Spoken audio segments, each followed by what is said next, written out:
வணக்கம் நேயர்களே, நெற்றிக்கண் நிகழ்ச்சிக்கு உங்களை வரவேற்பதில் மகிழ்ச்சி. அதிமுக பாஜக தலைவர்கள் இடையே வார்த்தை போர் என்பது உச்சத்தில் இருப்பதை அன்றாடம் வரும் அரசியல் கருத்துக்களின் மூலமாக நாம் அறிந்து கொள்ள முடிகிறது.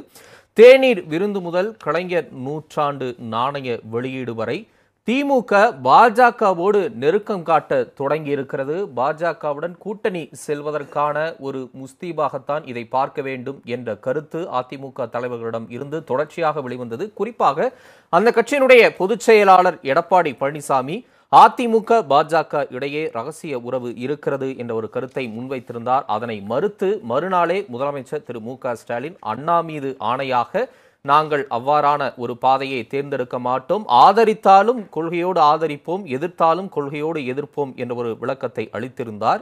இருப்பினும் தொடர்ச்சியாக அதிமுக தலைவர்கள் திமுக பாஜக இடையே ரகசிய உறவு இருப்பதாக அழுத்தமாக சொல்லி வருகின்றனர். திமுகவை அணுகுவதில் பாஜக நடவடிக்கையில் மாற்றம் தெரிகிறது என்ற ஒரு கருத்தை மீண்டும் மீண்டும் வலியுறுத்த தொடங்கி இருக்கின்றனர். இன்றைக்கும் அந்த கட்சியினுடைய முக்கிய முகங்களாக இருக்கக்கூடிய செல்லூர் ராஜு, ஜெயக்குமார் போன்றோரும் வலியுறுத்தி பேசி இருக்கின்றனர். இதற்கு பாஜக தரப்பில் இருந்து கடுமையான எதிர்வினை வருவதையும் பார்க்க முடிகிறது. பாஜக என்ன ஒரு தீண்டத்தகாத கட்சியா என்ற ஒரு எதிர்வினை அந்த கட்சியின் மாநில தலைவர் அண்ணாமலையிடம் இருந்து வந்திருக்கிறது. இவ்வாறாக ஒரு எதிர்க்கட்சி தலைவர் பேசுவது என்பது அவர் ஒரு கிணற்று தவளையாக இருக்கிறார் என்பதை வெளிக்காட்டுகிறது என்ற ஒரு காட்டமான விமர்சனத்தையும் முன்வைத்திருக்கிறார். அதற்கு பதிலடியாக அதிமுக தரப்பில் இருந்து அதிமுகவை அழிப்பதே அண்ணாமலையின் நோக்கமாக இருக்கிறது. எங்களுடன் கூட்டணி சேர்ந்து 4 எம்எல்ஏக்களை பெற்றிருக்கின்றனர். 2026 தனித்து நின்று ஒரு எம்எல்ஏவாவது வெற்றி பெற முடியுமா என்ற சவால்களையும் அதிமுக முகாமில் இருந்து கேட்க முடிகிறது. இவ்வாறாக தேநீர் விருந்து முதல் நாணய வெளியீடு வரை திமுகவினுடைய நெருக்கம் என்ற ஒரு கருத்தை முன்வைத்து அதிமுக பாஜக இடையே தொடர்ச்சியான விமர்சன போர் என்பது நீடித்து வருகிறது. ஒருபுறம் இது கள யதார்த்தத்தை பிரதிபலிக்கிறது. திமுக பாஜக இடையே நெருக்கம் அதிகரித்து வருகிறது என்று ஒரு சில அரசியல் கருத்தாளர்கள் தங்களுடைய பார்வையாக முன்வைக்கின்றனர். மறுபுறம் இதே போன்று அதிமுக ஒரு கூட்டணி வியூகமாக, அரசியல் வியூகமாக இந்த கருத்தை தொடர்ச்சியாக முன்வைத்து வருகிறது.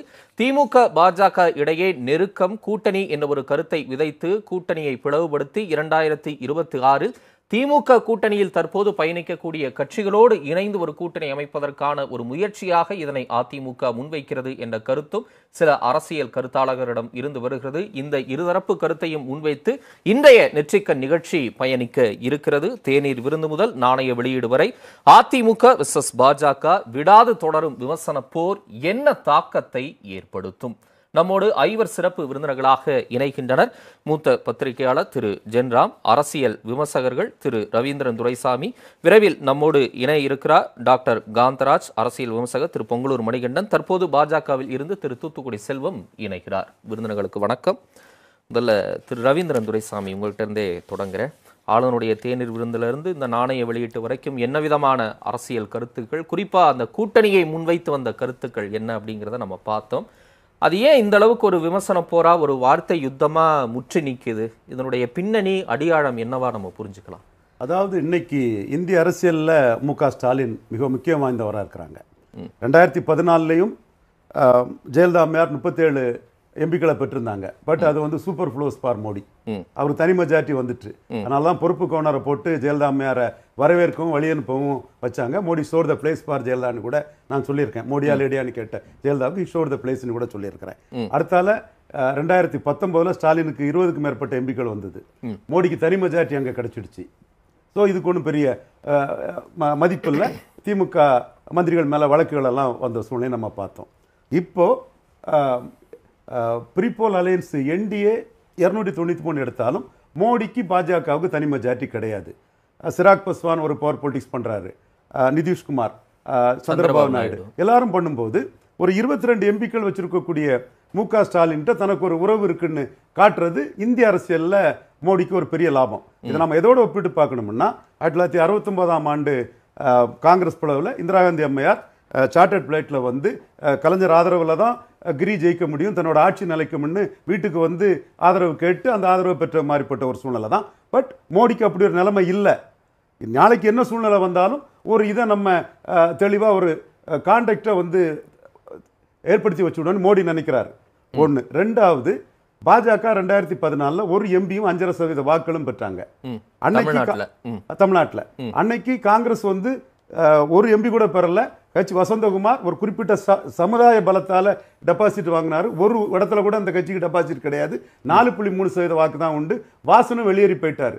அதுக்கு பிறகு இந்த கட்சி மு.க. ஸ்டாலினால 9 எம்பி புதுச்சேரியோட சேர்த்து ஜெயித்துட்டாங்க, 10 எம்பி ஜெயித்துட்டாங்கன்னு சொல்லும் போது காங்கிரஸ் ஏன் இப்படி ஸ்டாலினால ஜெயித்துட்டு இருக்குதுங்கிறதும் மோடிக்கு ஒரு பார்வையில இருக்குது.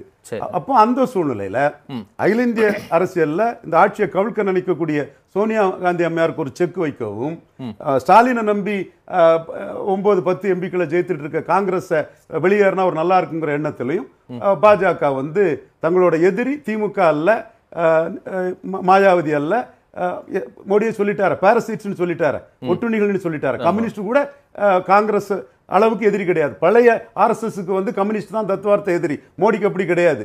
காங்கிரஸ் தான் நேரடி மெட்டீரியல் எனிமிங்கிற லெவலில் போவார். ஸோ அந்த ஸ்ட்ராட்டஜியில் மோடி போறாப்புல.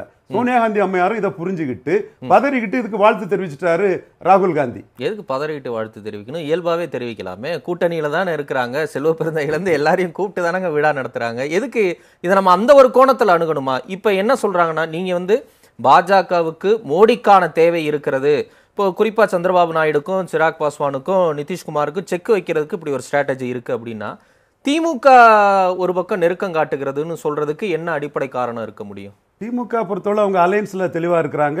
ராகுல் காந்திக்கு அந்த அறிக்கை விட்டு அன்பு சோதர விட்டாரு, நாங்க ஒற்றுமையா பயணிப்போம்னு சொல்லிட்டாங்க. அவங்க ஜோதி பாசு மாதிரி இந்த அணியை இன்டாக்டா தான் கொண்டு போவாங்க. Take it from me. இந்த அணி வெற்றி பெறது வரை அப்படியே தொடரும். 24க்கு முன்னே தான் சொன்னேன், அவங்க ஒரு காம்பினேஷன்ல ஜெயித்த அணி தான். அதுல யார் பெரியவன் சின்னவன் இல்ல. ஸ்டாலின் அதை ஒத்துக்கிறாரு, கூட்டணியின் வெற்றியை ஒத்துக்கிறாரு. எம்ஜிஆரே சிபிஎம்க்கு போட்ட பிச்சைன்னாப்புல, சிபிஎம் நீங்க பெரிய பிச்சைக்காரரா, உங்களுக்கு நான் அதிக தொகுதியில பிச்சை போட்டேன்னு சிபிஎம் சொன்னது வரலாறு. ஆனா ஸ்டாலின் வந்து இதை கூட்டணியின் வெற்றிங்கிறாரு, இந்தியா கூட்டணின்னு சொல்றாரு. அதுல அவர் தெளிவா தான் இருக்கிறாரு. அந்த கூட்டணி வெற்றி பெறுவது வரை அந்த கூட்டணி தொடரும். சரி, அப்ப நீங்க சொல்றதுல இருந்து திமுக பாஜகவிடம் நெருங்குவதில்லை, பாஜக தான் திமுகவிடம் அதிகம் நெருங்குகிறதுன்னு புரிஞ்சுக்கலாமா? தேவை பாஜக தான் இருக்கு, மைனாரிட்டி கவர்மெண்டா இருக்கிறாங்க. அப்ப அதிமுக சொல்லக்கூடிய வகையில திமுகவுக்கு பாஜகவின் தேவை அதிகம் கிடையாதுன்னு சொல்ல வர்றீங்க. எலக்ட்ரல் அலையன்ஸ்ல வந்து உங்களுக்கு வெற்றி பெற்றவங்களுக்கு காங்கிரஸ் தான் தேவை. அது காங்கிரஸுக்கு பெரிய பலம் இருக்கு நான் சொல்ல வரல. ஒரு காம்பினேஷன்ல உள்ள கெமிஸ்ட்ரியில அவங்க வராங்க, அதை விட மாட்டாங்கிறது எங்க கருத்து. ஆனா ஒரு வேளையில ஏதாவது யூகம் ஆகி விட்டுட்டா அது காங்கிரஸ் தமிழ்நாட்டில் காலி ஆயிடும், பழைய 2014 பொசிஷனுக்கு போயிடும். நமக்கு வாய்ப்பு இல்லைனாலும் ஸ்டாலினால 9-10 வரக்கூடிய காங்கிரஸ் அடிபட்டா நல்லதுங்கிறது பாஜகவுக்கு நோக்கம். பாஜகவுக்கு எதிரி காங்கிரஸ் தான். அது சீமானும் எதிரி கிடையாது, நிதிஷோ எதிரி கிடையாது, சரத்பவாரும் எதிரி கிடையாது. அது மோடியே சொல்லிட்டார், பாரசைட்ஸ் முஸ்லீம் உங்ககிட்ட இருக்கக்கூடிய முஸ்லீம்ஸ் ஓட்டுகளை காங்கிரஸ் உறிஞ்சிட்டு போயிடும். அலர்ட்டா இருங்க சரத்பவார், அலர்ட்டா இருங்க அகிலேஷ் யாதவ், அலர்ட்டா இருங்க தேஜஸ்வி யாதவ், அலர்ட்டா இருங்க மு.க. ஸ்டாலின்ங்கிறத மோடி சொல்லிட்டார். இதைத்தான் நான் 2021 சொன்னேன். இது என்ன சொன்னா, பிஜேபி இன்க்ளூசிவ் அலையன்ஸ்ல சசிகலா அம்மையார் வர முடியாதுன்னு. அதே மாதிரி தான் இப்போ மோடிக்கு நோக்கம், காங்கிரஸ் தான் டார்கெட். இல்ல அப்படியே தமிழ்நாட்டுக்கு வருவோமே. இப்போ அதிமுக இதை ஒரு அரசியல் வியூகமா செய்யறாங்க.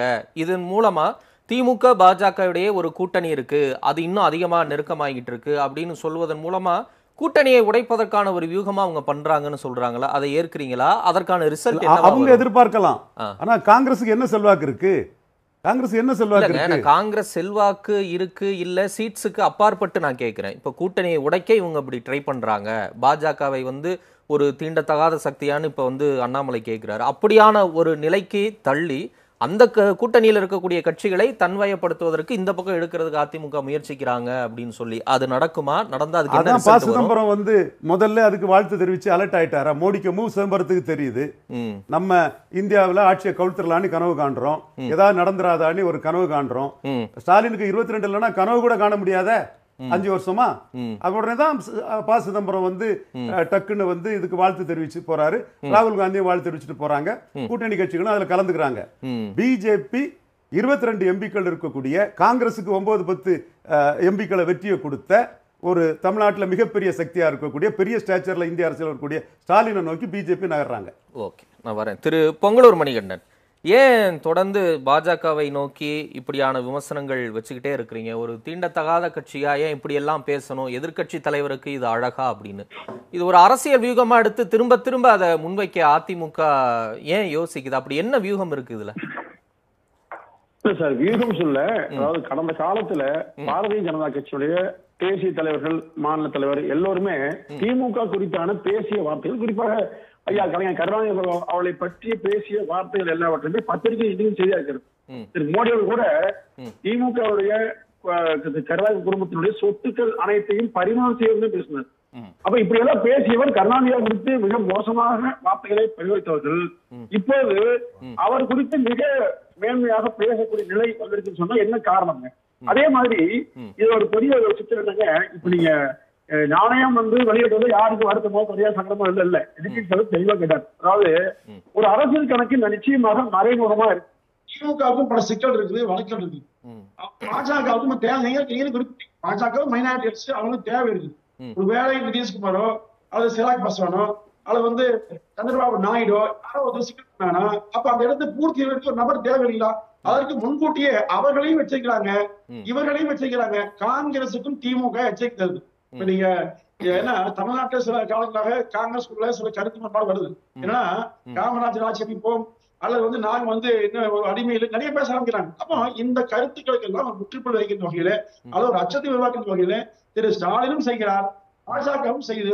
உண்மை சொன்னால் இரண்டு பேரும் மிக நெருக்கமா இருக்காங்க, இணக்கமா இருக்காங்க. இதுல என்னங்க இருக்கு? ஒரு அரசு நிகழ்ச்சி, ஒரு இந்தியாவினுடைய ஒரு மூத்த தலைவர், தமிழ்நாட்டினுடைய ஒரு மிக முக்கிய தலைவர், அவருடைய ஒரு 100ஆண்டு நினைவு நாணயம் வெளியிடுறாங்க, மத்திய அரசு வெளியிடுது, அதற்கு ஒரு நிகழ்ச்சி ஏற்பாடு பண்ணி பண்றாங்க, அவ்வளவுதானே.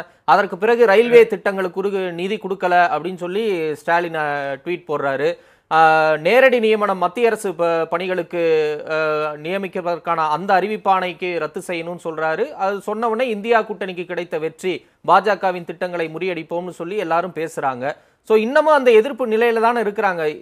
எந்த அடிப்படையில நீங்க அந்த சந்தேகத்தை முன் வச்சுக்கிட்டே இருக்கிறீங்க தொடர்ந்து? சார், அந்த மாதிரியான அறிவிப்புகள் அனைத்து மக்களுக்கு நாங்க பாஜக எதிர்க்கிறோம் காட்டுறதுக்கு. ஆனா மத்த விஷயங்கள உள்ளுக்குள்ள இதுல அரசியல் இல்ல, வேற எந்த உள்நோக்கம் இல்லைன்னு சொல்றது மிக முக்கியமான வார்த்தை. என்ன காரணம்னா நிச்சயமாக அரசியல் இருக்கிறது. ஏன்னா இப்படித்தான் கடந்த காலத்துல ஒவ்வொரு அமைஞ்சதுங்க. நீங்க 98 அம்மா அவர்கள் ஆட்சி வாஜ்பாயோட அரசு 99 வரை திமுக பேசிய வார்த்தை பாருங்க. அப்ப நீங்க குஜராத்ல பிரச்சனை, மாபெரும் இடிப்பு எல்லாம் நடந்த பிறகு கூட திமுக ஒரு மாசம் பேசியிருந்த திமுக ஆட்சி கவர்ந்த பிறகு உடனடியாக தன்னை மாற்றிக்கொண்டதுங்க. இப்போ திமுக ஆட்சியை டிஸ்மிஸ் செய்ய வேண்டும் என்று அம்மா சொன்னாங்க, அதனால பாதுகாக்கிறோம்னு சொல்லி பேசுறாங்க. ஆனா அது அல்ல, முழுக்க முழுக்க அரசியல் சார்ந்ததா. அப்போ பல வகையில் திமுக பாதுகாப்பு தேவை. வெளிநாட்டு பயணம், அடுத்த மகனை துணை முதலமைச்சர் கவனமா இருக்காரு, இங்க சில மந்திரிகள் மேல் வழக்கு, நிதி பிரச்சனை, இன்னும் நிறைய சிக்கல் இருக்குங்க. இது எல்லாம் மனதில் வைத்துக் கொண்டு திமுக கடந்த காலத்தில் மக்களுக்கு சொன்ன அனைத்தும் பொய் என்பதை மீண்டும் நிறுத்திடுங்க. ஏன்னா இந்திரா காந்தி காலத்திலே பார்த்தோம் இது மாதிரியான சண்டைகள் சச்சரவுகள் எல்லாம். ரைட். இல்ல, திமுக கூட்டணி வச்சிருக்காங்க, கலைஞர் கருணாநிதி கூட்டணி வச்சிருக்கிறார், அதே மாதிரி செல்வி ஜெயலலிதாவும் கூட்டணி வச்சிருக்கிறாங்கல்ல. 99ல அவங்க கூட்டணி வச்சுட்டு சென்னை தீவுத்திடல்ல பேசின பேச்சு உங்களுக்கே பலமுறை நம்மளே பேசி இருக்கிறோம்.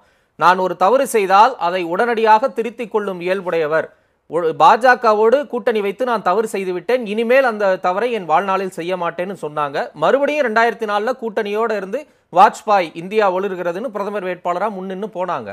சோ திமுகவும் பாஜகவை திட்டி கூட்டணி வச்சிருக்காங்க, அதிமுகவும் பாஜகவை திட்டி கூட்டணி வச்சிருக்காங்க. இப்ப திமுகவுக்கு மட்டும் ஏன் அந்த உள்நோக்கம் கற்பிக்கிறீங்க? அதுக்கு என்ன ஸ்ட்ராங் ரீசன்ஸ் இருக்குன்னு கேட்கிறேன். சார், இப்போ உள்ள ஐயா கருணாநிதி அவர்களை பற்றி இப்ப பெருமிதமா கூட்டணி கட்சிக்காரர்களும் பேசிடல, திமுகவை சேர்ந்தவர்களும் பேசிடல. ஆனா திரு ராஜ்நாத் அவ்வளவு பேசினார். இரவு முழுவதும் கட்சிக்காரமா பண்ற தவறுனால் போகாம இருப்பாரு. இப்போ ராஜ்நாத் சிங் புகழ்ந்தனால எனக்கு தூக்கமே வரவில்லை என்று சொன்னால் விடிய விடிய தூங்காம என்ன யோசிச்சிருப்பாங்கிறீங்க? எப்படியாவது பாஜக 4 மந்திரி வரை கிடைக்குங்க, அப்புறம் அவன் வேண்டிய பாதுகாப்பு கிடைக்கும். கடந்த காலத்து சார் பார்த்தோம் இல்லைங்களா? அதான் மறுநாள் அண்ணா மீது ஆணையாக நான் அப்படிலாம் பண்ண மாட்டேன், கலைஞர் போட்டு கொடுத்த பாதையில பயணிப்போம் சொல்லிட்டாங்கல்ல. அப்புறம் சத்தியம் செஞ்சதுக்கு அப்புறமும் ஏன் மணிகண்டனுக்கு சந்தேகம்? இல்ல ஆணையிடுறது, சத்தியம் செய்யறது, இதெல்லாம் திமுகவுக்கு நம்பிக்கை இல்லை இல்லைங்களா? அப்ப இந்த ஆணையிடுறது யாருக்காக, எதற்காக? இதெல்லாம் ஒரு ஹம்பக் சார், இதெல்லாம் நீ பெருசா எடுத்துக்க வேண்டாம். இப்படி சொன்னவங்க அடுத்து நாட்டு நலனுக்காக, தமிழ்நாட்டு நலனுக்காக என்று மாற்றி பேச எவ்வளவு வாங்குறீங்க? உண்மை சொன்னால் பாஜக அதிமுக இரண்டும் ஒன்றாக இருந்த போது இவர்கள் செய்த விமர்சனத்தை பாருங்க. ஆனா அந்த விமர்சனங்கள் தனக்கு வராம பாதுகாப்பா நெருங்குறாங்க. எதிர்கட்சிகளுடைய இப்படி ஒற்றுமையை பாஜக பார்த்து கொண்டே வருதுங்க. நாடாளுமன்றத்துல மாநிலங்களவையில பல சிக்கல் இருக்குது. ஏன்னா ஒரு சில கடந்த காலத்துல மோடி வந்து மிக கம்பீரமா இருந்தாரு, உலகளாவிய தலைவர் பேசினாங்க. இன்னைக்கு மைனாரிட்டி அரசா மாறி மசோதாக்களை தாக்கல் செய்தா கூட யோசித்து செய்ய வேண்டியிருக்குங்க. அப்போ இதற்கு திமுக எதிர்த்து வந்தாச்சு. நீ ஒவ்வொரு மாநிலமாக பாஜக பண்ணுங்க. திமுக பலியாக திமுக பலன் பெறுங்க. பலியாகிறது வேற, பல கட்சிகள் பலியாயிருக்கு. ஆனா திமுக பலன் பெற்றுக்கொண்டு நிச்சயமாக பாஜகவோடு இணைவதற்கான ஆயத்தங்களை செய்ய தொடங்கிவிட்டுங்க. ஏன்னா திரு அண்ணாமலை பாத்தீங்க, அண்ணாமலை வந்து தொலைபேசி வச்சாரு, அவ்வளவு கலைஞருக்கு சமாதிக்கு போய் மரியாதை பண்ணாரு. வானதி சீனிவாசன் இன்னைக்கு அழைத்து அவர் வந்து மனு தராரு. ஒவ்வொன்றா வருதுங்க, எல்லாம் பாராட்டுறாங்க. இதெல்லாம் என்னங்க? இல்ல எனக்கு புரியல. நீங்க ஒரு அழுத்தமான காரணங்களை சொல்லாம தேநீர் விருந்துக்கு போனாங்க, நாணய வெளியீட்டுக்கு வந்தாங்க அப்படிங்கிற அன்னைக்கு அந்த தேநீர் விருந்துல கூட தான் ஜெயக்குமாரும் தங்கம் தென்னரசும் எம்ஆர்கே பன்னீர்செல்வமும் நல்லா கலகலன்னு பேசிக்கிட்டாங்க. உடனே அதுக்கு ஒரு சித்திரம் வரைய முடியுமா? திமுக அதிமுக கூட்டணி என்றைக்கு உருவாகாது. பாஜகவோட தமிழ்நாட்டுல எந்த சரி, உங்களுக்கு இன்னொரு உதாரணம் சொல்றேன் திரு மணிகண்டன். நான் இது வரைக்கும் 10 முறை சட்டப்பேரவையில இருந்திருக்கிறேன். இதுவரைக்கும் இந்த மாதிரி ஒரு நாகரிகமான இல்ல ஒரு நல்ல ஒரு ஸ்மூத்தான ஒரு சட்டசபையை நான் பார்த்ததே இல்லை அப்படின்னு திரு கே.ஏ. செங்கோட்டையன் பேசியிருக்கிறாரு. 2022 என்னுடைய நினைவு சரினா ஸ்டாலின் தலைமையிலான திமுக அரசை, அந்த அரசு நடத்தக்கூடிய சட்டமன்ற கூட்டத்தொடரை செங்கோட்டையன் இதுவரைக்கும் இப்படி ஒரு சட்டமன்ற கூட்டத்தொடரை நான் பார்த்ததே இல்லைன்னு பெருமிதமா பேசுறாரு. அப்ப அவரை என்ன சொல்லலாம்? அதை நீங்க படிச்சு பாருங்க. அவைத்தலைவரை முதல் முறையா உருவான போது பாராட்டிய பேச்சு நான் மறுக்கல. அவைத்தலைவர் வந்து அப்பா வந்த போது இல்ல அதே உண்மை பேசியிருக்காருல்ல. அவைத்தலைவர் என்பது கட்சிகளுக்கு அப்பாவிட்ட நபராகத்தான் அமர்வைக்கப்பட்டார். அந்த காரணத்துக்காக பேசப்பட்ட வார்த்தை. அவர் வந்து திமுக பாராட்டி எல்லாம் அங்க பேசல. நீங்க முழுசா படிச்சு பாருங்க. நானும் பல முறை படிச்சு பாத்துக்கிறேன் சார். ஒண்ணு இல்ல, இவ்வளவு மோசமாக திட்டிக் கொண்டவர்கள், இவ்வளவு நெருக்கமாக நீங்க திரு அண்ணாமலை அவர் வந்து ஐயா கருணாநிதி அவர்கள் குறித்து நாமலாம் பேசலீங்க. அவ்வளவு மோசமாக பேசியவர் இன்றைக்கு நெருக்கத்தோடு வந்தாங்கன்னா நீங்க தாராளமா போங்க, வேண்டாம்னு சொல்லுங்க. ஆனால் மக்களை ஏமாற்ற வேண்டாம். அதிமுக குறித்து, மத்திய அரசு குறித்து கடந்த காலத்துல நீங்க பேசிய பேச்சு, மாநில அரசு மத்திய அரசு என்று இலக்கமாக இருந்தது கூட அதுக்கு பல்வேறு காரணங்களை சொல்லி அதிமுக கேவலப்படுத்தி ஊடகங்கள் பேசினாங்க. இன்றைக்கு அவர்கள் பாருங்க, அவர்களே அதை ஆரம்பிக்கிறாங்க. இதற்கு அவங்க மாநில அரசு வேறு, திமுக வேறுங்கிறாங்க. இதுதான் அவருடைய திமுக நாடகம்.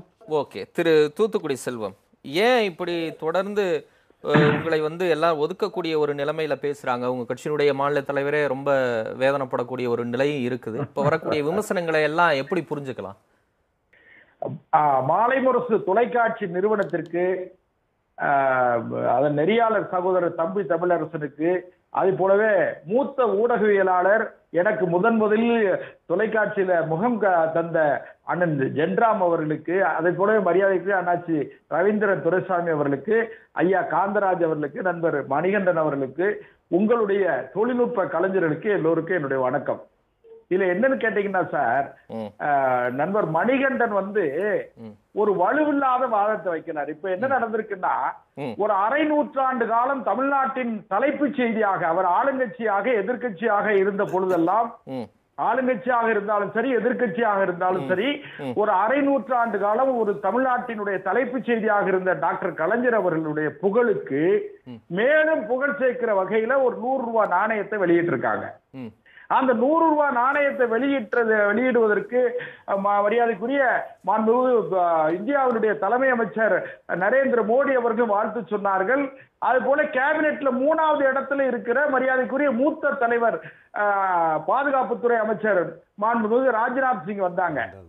இது நடந்தது. மற்ற எல்லா கூட்டணி கட்சிகள்லாம் வந்தாங்க. இதுல ராஜ்நாத் சிங் அவர்கள் கலைஞருடைய நினைவலைகளை எல்லாம் தூண்டுகிற நினைவலைகளை மற்றவர்களுக்கு தூண்டுகிற வகையில பழைய செய்திகளை சொல்லி அங்கே அமர்ந்திருந்த அனைவரும் அந்த தலைவருக்கு எழுந்து நின்று வாழ்த்து சொல்லணும், கரகோஷம் எழுப்பணும்னு சொல்லி ஒரு பெருமை சேர்த்திருக்கிறாங்க. அதுல நான் தமிழ்நாட்டை சார்ந்தவன் என்கிற முறையில மத்திய அரசாங்கத்திற்கு நன்றி தெரிவிக்கிறோம். இல்ல திரு செல்வம், ஒரு 3 நிமிஷம் பேசியிருக்கிறீங்க. நான் கேட்ட கேள்விக்கே பதில் சொல்ல, நடந்த நிகழ்வுகளை மீண்டும் நினைவு கூர்ந்துகிட்டு தான் இருக்கிறீங்க. நான் என்ன கேட்கிறேன், இல்ல நான் ஸ்ட்ரைட்டா கொஸ்டினுக்கே வந்துடுறேன். இப்ப பங்காளிகள் இருவரும் இல்லாம மாம மச்சான் கூட்டணி அமைப்போம் அப்படின்னு உங்க தலைவர் பேசுறாரு. அது என்ன கூட்டணி, என்ன எப்படி அமைக்க போறீங்க? மாநில தலைவர், எங்களுடைய மாநில தலைவர் அண்ணன் அண்ணாமலை அவர்கள் மிக சரியாக சொல்லி இருக்கிறார். ஏன்னு கேட்டீங்கன்னா, அவர் அதிமுக என்பது மூழ்குகிற கப்பல், கேப்டன் இல்லாம இருக்கு. அதாவது தலைமை இல்லாமல் வலுவான மக்களை ஈர்க்கக்கூடிய ஒரு தலைமை இல்ல. அந்த இயக்கத்தின் மீது மக்களும் நம்பிக்கை இழந்து வருகிறார்கள். வாக்கு சதவீதம் குறைஞ்சிக்கிட்டு வருது. இப்போ பாரதிய ஜனதா கட்சிக்கும் திமுகவுக்கும் தான் எதிர்காலத்துல 2026 சட்டமன்ற தேர்தல்ல நாங்கள் இருவரும் தான் தமிழ்நாட்டின் நலனுக்காக நாங்கள் இருவரும் ஆளுங்கட்சியாக இருக்கிற திமுகவும் ஆளுங்கட்சி வரிசையை நோக்கி பயணிக்கிற பாரதிய ஜனதா கட்சியும் தான் போட்டியாளர்கள் இப்ப நிரூபணமாயிருக்கு. எப்படி நிரூபணமாச்சு? எங்க நிரூபணமாச்சு சொல்லுங்க. அருமையா கேட்டீங்க. 2024 18வது நாடாளுமன்ற தேர்தல்ல வெறும் அண்ணாச்சி, அதாவது ரவீந்திர துரைசாமி அண்ணாச்சி சொன்ன மாதிரி வெறும் 5% இருந்த நாங்கள் 18%, பாரதிய ஜனதா கட்சி மட்டும் 11% வாக்குகள் பெற்றிருக்கு. எங்களுடைய கூட்டணி கட்சியை சேர்த்து 18% வாக்குகள், ஏறக்குறைய 82 லட்சம் வாக்குகள் பெற்றிருக்கோம். ஆனால் அதிமுக நாங்கள் வளர்ந்திருக்கிறோம். ஆனால் மிகப்பெரிய பலத்தோடு இருந்த அதிமுக 7 இடங்களில் டெபாசிட் இழந்திருக்கிறது. அப்படிலாம் இல்லையேங்க. இன்னைக்கும் 2021 நீங்க கூட்டணியா போட்டிட்டீங்க. கூட்டணியா 75 இடம் வாங்குனீங்க. உங்களுக்கு 4 சீட்டு, பாமகவுக்கு 5 சீட்டு, மித்த 66 இடம் இரட்டை இலை ஒருத்தரோட ஜெகன்மூர்த்தியோட சேர்த்து 66 இடம் அதிமுக தானே வாங்குச்சு. நீங்க ஃபேக்சுவலா டேட்டா படி பார்த்தாலுமே அவங்க தானே எதிர்கட்சி. நீங்க எங்க எதிர்கட்சி இடத்துல இருக்கீங்க? கொஞ்சம் அனுமதிங்க. அதாவது வேற ஒண்ணு, அன்னைக்கு 2021 சட்டமன்ற தேர்தல் சமயத்தில் ஆட்சி அதிகாரத்தினுடைய பெரும்பகுதி அவங்களுடைய எடப்பாடி பழனிசாமி தேர்தல் நடக்கும் போது இருந்தது. அதுல அவங்களுடைய சாம பேத தான தண்டம் எல்லாவற்றையும் பயன்படுத்துவதற்கு அவங்களுக்கு வாய்ப்பு இருந்துச்சு. இப்போ அந்த வாய்ப்பு அதற்கு பிறகு உள்ள காலங்கள்ல ஆட்சி அதிகாரம் மாறினதுனால அவங்களால எதுவும் தவிர்க்க முடியல. அந்த 4ஐயும் பயன்படுத்தி இருந்தா அவங்க ஆட்சிக்கே வந்திருப்பாங்கல்லங்க. இல்ல நான் என்ன கேட்கிறேன், ஒண்ணும் இல்ல நீங்க சொல்ற ஃபேக்சுவல் அந்த இடத்துக்கே நான் வரேன். இதை நான் பலமுறை சொல்லி காட்டியிருக்கேன். அதுக்கு பதிலும் உங்ககிட்ட தான் நான் எதிர்பார்க்கிறேன். 2004 இருந்து 2024 வரைக்கும் பாஜக மட்டும் தமிழ்நாட்டில் பெற்ற எம்பிக்களின் எண்ணிக்கை வெறும் 1 தான். 2014 பொன் ராதாகிருஷ்ணன் குமரியில ஜெயிச்சது மட்டும்தான். நீங்க இன்னைக்கு பலமா இருக்கீங்கன்னு சொல்றீங்க, வளர்ந்துருக்கீங்கன்னு சொல்றீங்க. இன்னொன்னு கேட்கிறேன், சட்டமன்ற தேர்தலில் 2001 திமுக கூட கூட்டணி வச்சு பாஜக பெற்ற சட்டமன்ற உறுப்பினர்களின் எண்ணிக்கை 4. 2021 அதாவது 20 வருஷம் கழிச்சு அதிமுக கூட கூட்டணி வச்சு பாஜக ஜெயிச்ச சட்டமன்ற உறுப்பினர்களின் எண்ணிக்கை 4 தான். அப்ப இப்படி இருக்கும்போது திமுகவுக்கும் பாஜகவுக்கும் தான் களத்துல போட்டி அப்படின்னு 2026 அப்படிதான் அமைய போகுதுன்னா அது எப்படி ஃபேக்சுவலா நம்ப முடியும்? அதுக்கு என்ன டேட்டா இருக்கு இதுல? அண்ணா, 1984 வெறும் 2 நாடாளுமன்ற உறுப்பினர்களை கொண்ட கட்சி நான் தமிழ்நாட்டுல கேக்குறேன். இன்னைக்கு நீங்க 303 வரைக்கும் போனீங்க, அது ஓகே, நான் ஒத்துக்கிறேன், அது உண்மைதான். பாஜக வளர்ந்துருக்கு. மற்ற மாநிலங்கள்ல, தமிழ்நாட்டுல நீங்க 26ல நாங்களும் திமுகவும் தான், அதிமுகவுக்கு இடமே இல்லைன்னு சொல்றீங்கல்ல, அதுக்கு என்ன டேட்டான்னு கேக்குறேன். களம் 4 முனை போட்டியாக அமையும். 4 முனை போட்டி அமைகிற பொழுது பாரதிய ஜனதா கட்சி தலைமையிலான அணியும் திமுக தலைமையிலான அணியும் தான் ஆட்சி அதிகாரத்திற்கான போட்டியாக இருக்குமே தவிர அண்ணா திமுகவை நாங்கள் பொருட்படுத்த வேண்டிய அவசியம் இல்லைங்கிறதா. அதை திமுக உணர்ந்திருக்கிறது. பாரதிய ஜனதா கட்சியும் கூட நாகரிகமாக. இன்னொரு விஷயம் கேட்டீங்கன்னா, அண்ணா திமுக ஒரே ஒரு செய்தி மட்டும், 98ல பாரதிய ஜனதா கட்சியினுடைய தலைவர் அடல் பிகாரி வாஜ்பாயினுடைய அரசை 13 மாதத்தில் ஜெயலலிதா அம்மா கவுத்தாங்க. எந்த காரணமும் இல்லாம பார்க் ஷெரட்டன் ஹோட்டல்ல, மௌரியா ஷெரட்டன் ஹோட்டல்ல டெல்லியில ஒரு டீ பார்ட்டியில கவுத்தாங்க. ஆனால் திமுக 99ல ஆட்சி அதிகாரத்துல எங்களோடு பாரதிய ஜனதா கட்சியோடு பங்கெடுத்த பொழுது 5 ஆண்டு காலம் முழுமையாக ஆட்சிக்கு ஒத்துழைப்பாக இருந்தார்கள் என்கிற செய்தியை நம்ம மறுக்க முடியாது. நான் திமுக சொல்ல வரீங்க கலை யதார்த்தத்தை.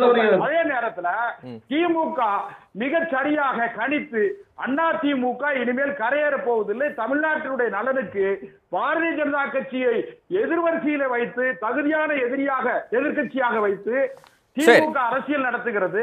நாங்கள் 2026 ஆட்சி அதிகாரத்திற்கான போட்டியில் நாங்க 2 பேர் தான் இருப்போம். மற்றவர்கள் ஒரு அணியா இருப்பாங்க. சரி, பார்க்கலாம். தொடர்ந்து திரு ஜென்ராம், இந்த பேச்சுக்கள், இந்த விமர்சனங்கள் கூட்டணியில ஏதாவது தாக்கத்தை ஏற்படுத்துமா? இதனுடைய அடிப்படையா நாம என்ன புரிஞ்சுக்கலாம்? திராவிட முன்னேற்ற கழக கூட்டணியில் இந்த எல்லா நிகழ்வுகளும் எந்த விதமான சலசலப்பையும் ஏற்படுத்தாது. ஆனால் ஒரு சலசலப்பை ஏற்படுத்த வேண்டும் என்ற நோக்கத்தோடு அதிமுக பாஜகவிடம் திமுக நெருங்குகிறது அப்படின்னு ஒரு கட்டமைப்பை உருவாக்க முயற்சி செய்கிறாங்க. உண்மையிலேயே ரவீந்திரன் துரைசாமி சொன்ன மாதிரி பாஜக திமுக தொடர்பான தன்னுடைய அணுகுமுறையை மாற்றி இருக்கிறது. அது வேணா உண்மையாக இருக்கு. பாஜக திமுக தொடர்பான தன்னுடைய அணுகுமுறையை மாற்றி இருக்கிறது. திமுக எப்படி இருக்கு? திமுக அந்த மாதிரி எந்த மாற்றத்துக்கு உள்ளாகவும் இல்லை. திமுக இந்தியா கூட்டணியோடு இன்டாக்ட் இருக்குது.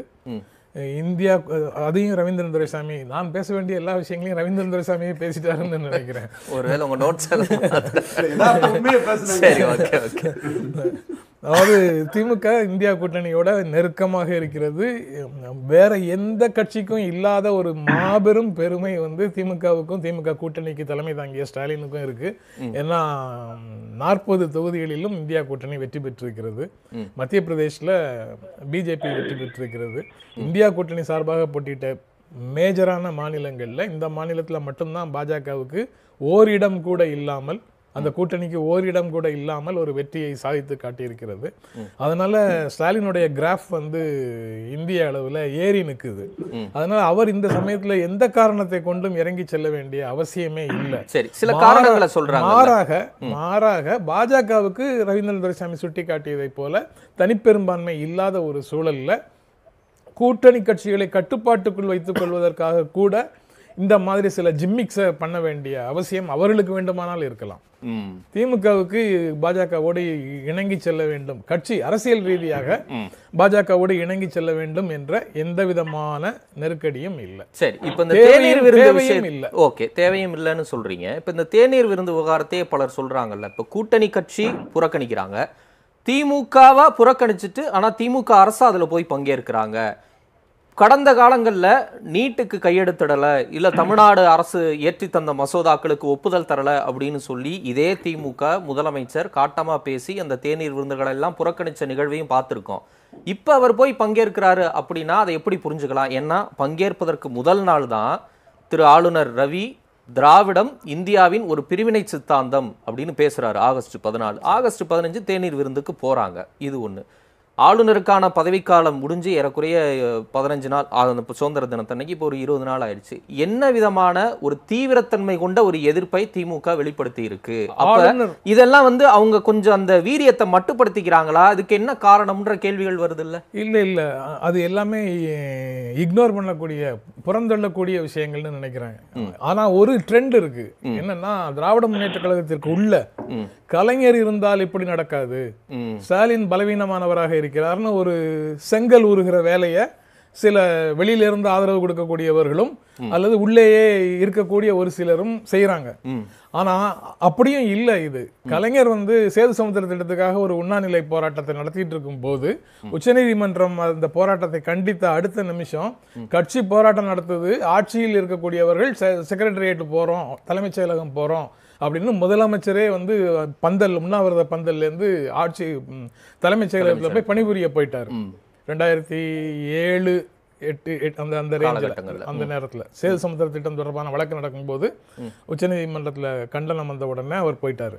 ஆக கட்சி வேறு, ஆட்சி பொறுப்பில் இருக்கக்கூடியவங்க பிஹேவ் பண்ற விதம் வேறு, இது வேறன்னு திமுக கடந்த காலத்திலேயே வழிகாட்டி இருக்கிறது அப்படின்னு சொல்றேன். நான் இதுல வந்து with due respect to Kalaignar, with due respect to Stalin, ரெண்டு பேரையும் மேலேயும் உரிய மரியாதையோடு தான் அந்த விஷயத்த சொல்றேன். ஆனால் 2 பேருக்கும் இடையில அணுகுமுறையில வேறுபாடு இருப்பதாக குறுக்கு சால் ஓட்டுவதற்கு சிலர் முயற்சி செய்கிறார்கள். அது அவசியம் இல்லாதது, அதுவும் யாரும் வந்து பொருட்படுத்த மாட்டார்கள் அப்படிங்கிறதுக்காக சொல்றேன். எல்லாத்துலயுமே திமுக வரலாற்றுல இடம் இருக்குது. அதனால அதிமுக வந்து திமுக மேல மட்டும்தானே இந்த குற்றச்சாட்டை வைக்கிறாங்க. மாறாக பாஜகவினுடைய பார்வை மாற்றம் பற்றி அவங்க பெருசாக பேசுறது இல்லை, அணுகுமுறை மாற்றம் பற்றி பேசுவதில்லை. சரி, அப்ப நான் இந்த மாதிரி கேக்குறேன், அவங்க இத திமுகவுக்கு மேல ஒரு புகாராக முன்வைக்க பாக்குறாங்க. திமுக மேல சொல்லக்கூடிய அளவுக்கு பாஜகவே பேசுவதில்லை. இன்னும் ஒரே ஒரு சேர்த்தே சொல்லிடுறேன். 3வது பிளேயரை மட்டும் விட்டுட்டு போக முடியாது இல்ல. 3வது பிளேயர் வந்து காங்கிரஸுக்கு 5% ஓட்டு தான் இருந்தது. இப்போ 2014 நிற்கும் போது கிடைச்சதை சொல்றாரு ரவீந்திரன் சொன்னாரு. அவரும் செல்வமும் கோட் பண்றாரு. 5% ஓட்டு தான் இருக்கு காங்கிரஸுக்கு அப்படின்னு சொல்றாருல்ல.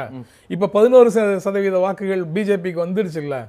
5%க்குள்ள கட்சிக்காக காத்திருக்குமா அதிமுக, இல்ல 11% வச்சிருக்கிற பிஜேபியோட நெருங்கி வருமா? ஏன் 11% வச்சிருக்கிறதாக சொல்கின்ற கட்சியை நிராகரித்து விட்டு 5% வாக்குகள் கொண்ட காங்கிரஸுக்காக ஏன் காத்திருக்குது அதிமுக? அப்ப இவங்க கிட்ட இவங்க 11% சொல்றதுல இருந்து எல்லா இவங்களுடைய அனைத்து நேரேட்டிவ்லயும் எங்கேயோ ஓட்டை இருக்குது. பாஜக நேரேட்டிவ்ல வரிசையாக எந்த நேரேட்டிவ் சொன்னாலும் அதுக்குள்ள ஒரு ஓட்டை இருக்குது. அதனால மேல ஸ்லிப்பு மட்டும் 11 இருக்கு, கீழே எல்லாம் ஒழுகிடுச்சு. அந்த மாதிரி தான் அவங்களுடைய நேரேட்டிவ் எல்லாமே போகுது. சரி, இப்ப நீங்க பாக்குறீங்கன்னா தொடர்ந்து சொல்றாங்க திமுக பாஜகவை எதிர்த்தா உடனே அதை நம்புறாங்க, அதிமுக பாஜகவை எதிர்த்தா அதை ஒரு சந்தேகத்தன்மையோட பார்க்கக்கூடிய நிலைமை ஏன் இன்னமும் இருந்துகிட்டே இருக்குன்னு நினைக்கிறீங்க? ஏன்னா அவங்க திராவிட இயக்கத்தின் பிரின்சிபிள்ஸ் படி, கொள்கைகளின் படி நாங்கள் கட்சி நடத்துகிறோம் அப்படின்னு இப்ப திடீர்னு ஒரு சிலராவது பேசுறாங்கல்ல. அதற்கான எந்த அறிகுறிகளையும் அவங்க ஆட்சியில் இருந்த காலத்துல செய்யல. இது நம்ம பேசியிருக்கோம். நான் ஏன் கேட்கிறேன்னா, இப்ப சமீபமா இந்த ஒரு வாரமா நம்ம இல்ல ஒரே ஒரு நிமிஷம் இருந்த போதிலும் கூட அவங்களுக்கும் பாரதிய ஜனதா கட்சிக்கும் ஒரு நெருக்கடி வந்தா இங்க இருக்கக்கூடிய திராவிட சிந்தனை கொண்டவர்கள் அதிமுகவை ஆதரிக்கிற மனநிலையோட தான் இருக்கிறாங்க. ரைட், ஆமா, பலருமே சொல்றாங்க தமிழ்நாட்டில் திராவிட கட்சிகள் ஆட்சி தான் இருக்கணும், அதிமுக இடத்தை பாஜக பிடிக்க கூடாதுன்னு நினைக்கிறோம்னு தான் பேசுறாங்க. அது நம்ம பாக்குறோம். நான் என்ன கேட்கிறேன்னா, இந்த ஒரு வாரமாவே நம்ம பாக்குறோமே, பாஜகவை திமுக விமர்சிப்பதை விட அதிமுக அதிகமா விமர்சிக்கிற மாதிரி தெரியல உங்களுக்கு? இல்ல, அது ஒரு பொசிஷனிங்க்கு முயற்சி பண்றாங்க. தமிழ்நாட்டில் பாஜகவை எதிர்க்கக்கூடிய சக்தியாக நாங்க தான் இருக்கிறோம். அதாவது இதுக்கு முன்னாடி உங்களுக்கு நினைவு இருக்கும்னு நினைக்கிறேன், அதிமுகவில் இருந்து அப்போது அதிமுகவில் மிக அதிகாரம் நிறைந்தவராக இருந்தவர் சொன்னாரு, துரைமுருகனை பார்த்து ஓபிஎஸ் சிரிச்சாரு, அதனால அவங்களுக்குள்ள ஒரு உறவு இருக்கிறதாக சந்தேகப்படுறோம் அப்படின்னு சொல்லி ஒருவர் பார்த்து கொண்டும் சிரித்து கொண்டும் வைக்கிறார்கள். இவ்வளவுதானா அரசியல் உறவு? திமுகவோட ஒரு மேடையில் ராஜ்நாத் சிங் வந்துட்டாருன்னா, அல்லது ராஜ்நாத் சிங் திமுக தலைவர் ஒருவரை பற்றி பிரமாதமா பேசிட்டாருன்னா, அவர்களுடைய அனைத்து செயல்பாடுகளையும் அப்படியே விட்டுட்டு திமுக அவர்கள் பின்னால் ஓடிவிடும் அப்படின்னு நம்ப சொல்றாங்களா தமிழ்நாட்டை? அப்படி ஒரு காலத்திலயும் நடக்காது. ரைட். திரு காந்தராஜ், எப்படி பார்க்குறீங்க இந்த அதிமுக வர்சஸ் பாஜக உன்னுடைய அந்த தலைவர்களுடைய கருத்து மோதல்களை எப்படி புரிஞ்சுக்கலாம்? எல்லாமே ஒரு நாடகம் மாதிரி தான் தெரியுது. இவங்க உள்ளே போய் சேர்றதுக்கு முயற்சி பண்ணுறாங்க, இல்லை பாஜக சரியாக வரமாட்டேங்குது. என்ன காரணம்னா, இன்றைக்கி இருக்கிற சூழ்நிலையில் அவங்க மைனாரிட்டி அரசாக மாறிட்டாங்க. பாஜக 40 பேரோட ஒரு ஸ்ட்ராங் பார்ட்டியாக திமுக இருக்குது. இன்றைக்கி இருக்கிற சூழ்நிலையில் டெல்லியில் ஏதோ ஒரு பிரச்சனை இருக்குதுன்னு தெரியுது. அதனால் அவங்க திமுகவினுடைய ஆதரவை நாட வேண்டிய ஒரு கட்டாயத்துக்கு அவங்க போயிட்டுருக்காங்களோங்கிற ஒரு சந்தேகம் இப்போ வருது. ஒரு நாணய வெளியீட்டை நீங்கள் சாதாரணமாக நடத்தியிருக்கலாம். கூட்டத்தை எழுந்து கைத்தட்டுங்கள், ஆட்டம் போடுங்கள், டான்ஸ் ஆடுங்கள், எதுக்கு இதெல்லாம்? அவ்வளவு தீவிர ஆதரவு என்னத்துக்கு? எங்கேயோ உதைக்குது சொன்ன சார் சிரிக்கிறாரு. நாங்கள் என்ன பண்ணுறது? உங்கள் பொழப்பு சிரிச்சிடக்கூடாதுங்க, அதுக்காக சொல்கிறேன், வேறு ஒன்றும் இல்லை. நாங்கள் ஒன்றும் ஆட்சியில் இல்லை, இதில் லாபமும் எங்களுக்கு ஒன்றும் இல்லை. உங்கள் ஆட்சி அநியாயமாக கவுந்துடக்கூடாதுங்கிறத உங்களுக்கு சொல்ல வர்றோம் நாங்கள், வேறு ஒன்றும் இல்லை. அதனால் எந்த அளவுக்கு போகிறாங்கன்னா, ஓவராக கவர்னர் உரைக்கு இது கவர்னர் இருக்கு நீங்கள் சொல்கிறீங்க. கவர்னர் பதவியில் அவர் நீடிச்சிட்டு இருக்காரான்னு குடியரசுத் தலைவர்கிட்ட இருந்து ஒரு குறிப்பு வந்திருக்குதா? அவர் பதவி முடிஞ்சு போச்சு. எந்த ஆதாரத்தை வச்சுக்கிட்டு எந்த அடிப்படையில் அவர் இன்னும் கவர்னர் ராஜ்பவனை காலி பண்ணாமல் உட்காந்துட்டு இருக்கா எனக்கு புரியல. இப்போ நான் என் போஸ்ட்லேருந்து நான் ரிட்டையர் ஆகிட்டதுக்கப்புறம் நான் ஆஃபீஸில் போய் தினம் உட்காந்துட்டு இருந்தால் என்ன விடுவீங்களா? என்ன கவர்மெண்ட் சர்வெண்ட் தான் நான். ரிட்டையர் ஆன அன்றைக்கி காவியை கொடுத்து போயிட்டு வான்னு சொல்லி மாலை மரியாதையோடு வீட்டுக்கு அமிச்சிட்டாங்க. அதுக்கப்புறம் நான் எட்டி பார்க்க முடியாது, டாக்டராக இருந்தால் கூட. அதுதான் அரசாங்கம். இவருக்கு இன்னைக்கு வரலும் குடியரசுத் தலைவர்கிட்ட இருந்து ஒரு இதுவும் வரல, நீ தொடர்ந்து இருக்கிறீங்க, அடுத்த கவர்னர் வரலும் இருங்கன்னு எந்த மாதிரியான இதுவும் இல்லை. அந்த சூழ்நிலையில் ஸ்டாலின் எதுக்காக போனார்னா, 5 வருஷம் நம்ம கவர்னராக இருந்தார், ஒன்றுமே இல்லாமல் போகிறாரு, ஒரு மரியாதைக்காக ஒரு ஆறுதலுக்காக போய் உன் காஃபியை குடிக்கிற தைரியமாக போ, உனக்கு நல்ல எதிர்காலம் இருக்குதுன்னு சொல்கிறதுக்காக போயிருக்கலாம். 20 நாளாக எந்த எதிர்ப்பும் வரலையே. எது குடியரசுத் தலைவர் ஒப்புதல் இல்லாமல் ஒரு 20 நாளாக பதவிக்காலம் முடிந்து ஒரு ஆளுநர், அதுவும் தமிழ்நாட்டு அரசில் இப்படி ஒரு ஆளுநரை பார்த்ததே இல்லை, தமிழ்நாட்டு மக்களின் உணர்வுகளை முற்றுமுழுதாக எதிர்க்கக்கூடிய ஒரு ஆளுநர்னு சொல்லிட்டு இருக்க திமுக ஏன் 20 நாளா எந்த எதிர்ப்பும் சொல்லல? எதிர்ப்பு சொல்லலீங்க. ஏன் சொல்லல? போறாரு, அவர் தான் போறாரு. இன்னும் போகலையே. ஒரு பாம்பு படம் எடுத்துக்கிட்டு வருதுன்னாக்கா அதை ஓங்கி அடிக்கலாம். செத்து போச்சு, செத்து போனதை போய் என்னத்துக்கு அடிக்கணும்? அதை தூக்கி போடுவோன்னு போறாங்க. ஒரு ஆறுதலுக்காக தைரியமா இருங்க, உங்களுக்கு வேற ஏதாவது தைரியம் சொல்லணும் அப்படின்னா அப்படிதான் எடுத்துக்கணும். வேற என்ன எடுத்துக்க முடியும்? இன்னைக்கு இருக்கிற அரசியல் அப்படித்தான் போயிட்டு இருக்குது. என்ன ஒரு நாணய வெளியீட்டு விழாவில் எல்லாரும் சொன்ன மாதிரி ஒரு 50 ஆண்டு காலம், அவங்களே சொல்றாங்க 50 ஆண்டு காலம் மாத்திரம் இல்லை, இன்னைக்கு நேத்து முளைச்ச ஒரு கட்சி கூட கலைஞரை தாக்கி பேசினாதான் தமிழ்நாட்டில் அரசியல் நடத்த முடியுங்கிற சூழ்நிலை இன்னைக்கும் இருக்குதுங்க. கலைஞர் இருந்து போய் 5 வருஷம் ஆச்சு. இன்னைக்கு அவர் பேச சொல்லிட்டு தான் அரசியல் நடத்த வேண்டியிருக்குது. ஆக தமிழ்நாட்டு அரசியலில் கலைஞர் அழித்தொழிக்க முடியாத ஒரு நிரந்தர சின்னம். அப்படிப்பட்ட ஒரு இல்லாமல் நீங்கள் இப்போ அரசியல் பேச முடியாது. அப்படி ஒரு சூழ்நிலையில் அவருக்கு ஒரு 100ஆண்டு விழாவுக்கு அவங்க ஒரு நாணயத்தை வெளியிடுறாங்க. அதில் சில பேர் என்ன கேட்டாங்க, அதில் ஹிந்தி இருக்குதுன்னாங்க. வெளியிடுறது ஒன்றிய அரசு, அவங்க இந்தியில் தான் அது அந்த ரூல் பிரகாரம் அவங்க போடுறாங்க. அது திமுக நாணயம் வெளியிட்டு அதில் ஹிந்தி போட்டிருந்தாக்கா இந்த கேள்வியெல்லாம் கேட்கலாம். தமிழ் வெல்லும்னு போட்டிருக்காங்க, அந்த ஹிந்தி இருக்குது. தமிழ் வெல்லும்னா இந்த இந்திய தமிழ் வெல்லும்னு எழுதியிருக்காங்கல்ல, அதையெல்லாம் பார்க்கல. இதெல்லாம் சில கேள்விக்கிறது அப்பாற்பட்டு நான் பேசுகிறேன். ஏதோ பாஜகவுக்கு ஒரு அழுத்தம் வந்திருக்கு, அவங்க திமுகவுக்கு நெருங்க வேண்டிய கட்டாயம் ஏற்பட்டிருக்கு. அதனால அவங்க அளவுக்கு மீறி உறவு கொண்டாடுறாங்கிறது என்னுடைய பார்வை. சரி, ஒருவேளை பலரும் கணிக்கிறாங்கல்ல, இதே மாதிரி கடுமையான திராவிட சித்தாந்தத்துக்கும் இந்துத்துவ சித்தாந்தத்துக்கும் ஆகவே ஆகாது. அப்படி ஒரு விமர்சனம் எழுந்து பாபர் மசூதி இடிப்புக்கெல்லாம் பிறகும் கூட கலைஞர் கருணாநிதி அவர்கள் பிரதமர் வாஜ்பாய் அரசினுடைய 5 ஆண்டு கால முழுமைக்கும் துணை நின்றார். அப்படி ஒரு நிலைமைக்கு திரு ஸ்டாலின் வருவதற்கும் ஆயத்தம் இருக்கு. ஏன்னா திமுக அப்படியான வரலாறு இருக்குன்னு சொல்றாங்கல்ல, அதை ஏற்கிறீங்களா? ஆமா, நிச்சயமா. 1967 தேர்தலில் நின்ன போது இந்திரா காந்தி பல சமயங்களில் திமுகவுடைய 25 உறுப்பினர்கள் எம்பிக்களை நம்பித்தான் அந்த அம்மா இருந்தது. மன்னர் மானிய ஒழிப்பு வந்தபோது திமுகவில் இருந்த SS ராஜேந்தர் ஒரு ஓட்டு போடாமல் விட்டதுனால தான் மன்னர் மானிய ஒழிப்பு அடிபட்டு போய் பெரிய ரகலாச்சு. அந்த நேரத்தில் இதெல்லாம் எந்த ஆதாரத்தில் சொல்கிறேன்னா, எங்கள் அண்ணன் ராஜாராம் கொரோனாவாக இருந்தார். அன்னைக்கு கலைஞர் என்ன சொன்னார், இன்னைக்கு இருக்கிற சூழ்நிலையில் இந்திராவுடைய தலைமை போயிடக்கூடாது, அதனால் நம்ம 25 பேர் நம்ம ஆதரவு கொடுத்துக்கிட்டே இருப்போம் தான் நின்னாங்க. எதிர்த்து நின்று தான் தேர்தல் நின்னாங்க. 67 காங்கிரஸை ஒழிக்கணும்னு தான் நின்னாங்க. ஆனால் அதே அவங்களுடைய ஆதரவோடு தான் இந்திரா காந்தி கடைசி வரலாம் ஆட்சியில் இருக்க முடிஞ்சுது. என்ன காரணம்னா, எல்லா காலத்திலுமே அதை தான். அண்ணா ஏன் திராவிட நாட்டு கொள்கையை விட்டாரு? 62ஆம் வருஷத்துல சீனா ஆக்கிரமிப்பு வந்துருச்சு. இந்தியாங்கிற ஒரு நாடு இருந்தால்தான் நாம் திராவிட நாடை கேட்க முடியும். இந்தியாவை சைனாவை பிடிச்சிக்கிட்டு போயிடுச்சுன்னா நம்ம ஒன்றுமே பண்ண முடியாமல் போயிடும். இன்றைக்கி இந்தியாவினுடைய கரத்தை நம்ம வலுப்படுத்துவதற்காக நம்முடைய பிரிவினை கோரிக்கையை நாம் கைவிடுவோம். ஆனால் பிரிவினைக்கான காரணங்கள் அப்படியே தான் இருக்கிறது. அதை நாங்கள் சீன ஆக்கிரமிப்பு முடிந்த பிறகு, இந்தியா சுமூகமான சூழ்நிலைக்கு வந்த பிறகு நாங்கள் திரும்பி கேட்போம் அப்படின்னு சொல்லிட்டு இந்திய அரசாங்கத்துக்கு ஆதரவாக நின்றார். எல்லா காலத்திலுமே நீங்கள் பார்த்தீங்கன்னா தேசம் முக்கியம், இந்த நாடு முதலில் முக்கியம், நம்முடைய சொந்த பிரச்சனைகளை அதற்கப்புறம் பார்த்து கொள்ளலாம் என்று அவ்வப்போது முடிவுகளை மாற்றிக்கொண்டு தேசத்துக்காக நின்றவர்கள் தான் திமுக. ரைட், திமுக செஞ்சா அதுல நாட்டு நலன், அதுல ஒரு ஸ்ட்ராட்டஜி இருக்கு, அதுல ஒரு நல்ல விதமான விஷயங்கள் தான் அடங்கி இருக்குன்னு சொல்றீங்க.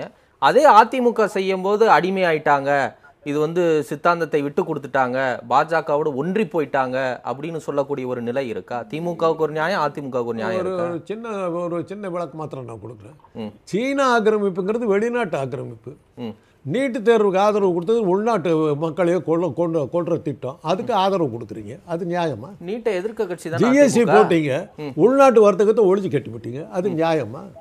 ரஃபேல் விமானம் அது HAL இந்துஸ்தான் ஏரோநாட்டிக்ஸ்னு ஒரு விமானத்தை உருவாக்குற ஒரு பெங்களூர்ல ஒரு தொழிற்சாலை, அதை தூக்கி ஒரு தனியாருக்கு கொடுக்குறீங்க, அதுக்கு ஓகே சொன்னீங்கன்னா அது நியாயமா?